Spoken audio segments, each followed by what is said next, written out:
श्रीगुरुभ्यो नमः। श्रीमन्नारायणीयं दशकं 23 चित्रकेतूपाख्यानम्।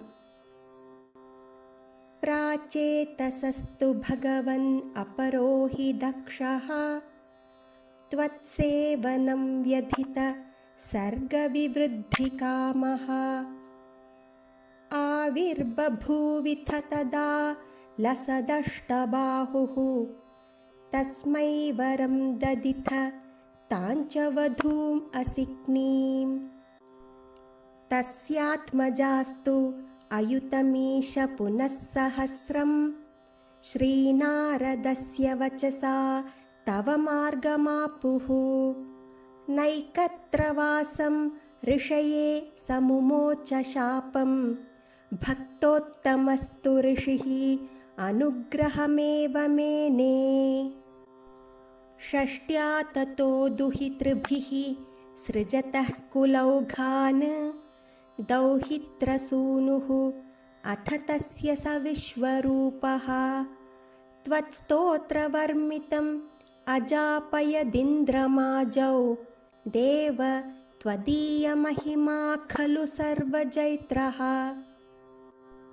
प्राक्षूरसेन विषये किल चित्रकेतुः पुत्राग्रही नृपतिः अङ्गिरसः प्रभावात्।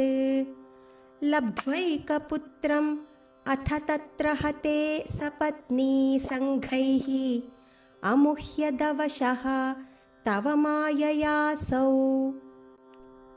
तन्नारदस्तु सममङ्गिरसा दयालुः सम्प्राप्य तावदुपदर्श्य सुतस्य जीवम्। कस्यास्मि पुत्र इति तस्य गिरा विमोहं त्यक्त्वा त्वदर्चनविधौ नृपतिं न्ययुङ्क्त। स्तोत्रञ्च मन्त्रमपि नारदतोऽथ लब्ध्वा तोषाय शेषवपुषः ननु ते तपस्यन्। विद्याधराधिपतितां स हि सप्तरात्रे लब्ध्वापि अकुण्ठमतिः अन्वभजद्भवन्तम्। तस्मै मृणालधवलेन सहस्रशीर्ष्णा रूपेण बद्धनुतिसिद्धगणावृतेन प्रादुर्भवन्नचरितः नुतिभिः प्रसन्नः दत्त्वा आत्मतत्त्वमनुगृह्य तिरोदधाथ। त्वद्भक्तमौलिः अथ सोऽपि च लक्षलक्षं वर्षाणि हर्षुलमना भुवनेषु कामं सङ्गापयन् गुणगणं तव सुन्दरीभिः सङ्गातिरेकरहितः ललितं चचार। अत्यन्तसङ्गविलयाय भवत्प्रणुन्नः नूनं सरूप्य गिरिमाप्य महत्समाजे। निःशङ्कम् अङ्ककृतवल्लभम् अङ्गजारिं तं शङ्करं परिहसन् उमयाभिषेपे।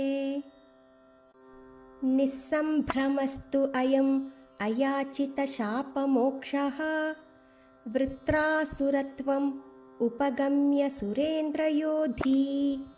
भक्त्या आत्मतत्त्वकथनैः समरे विचित्रं शत्रोरपि भ्रमम् अपास्य गतः पदन्ते।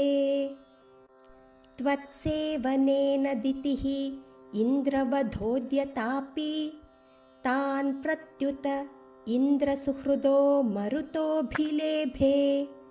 दुष्टाशयेऽपि शुभदैव भवन्निषेवा तत्तादृशस्त्वम् अवमां पवनालयेश। श्रीहरये नमः। गोपिका जीवनस्मरणं गोविन्दा गोविन्दा। ॐ तत्सत् सर्वं श्रीकृष्णार्पणमस्तु।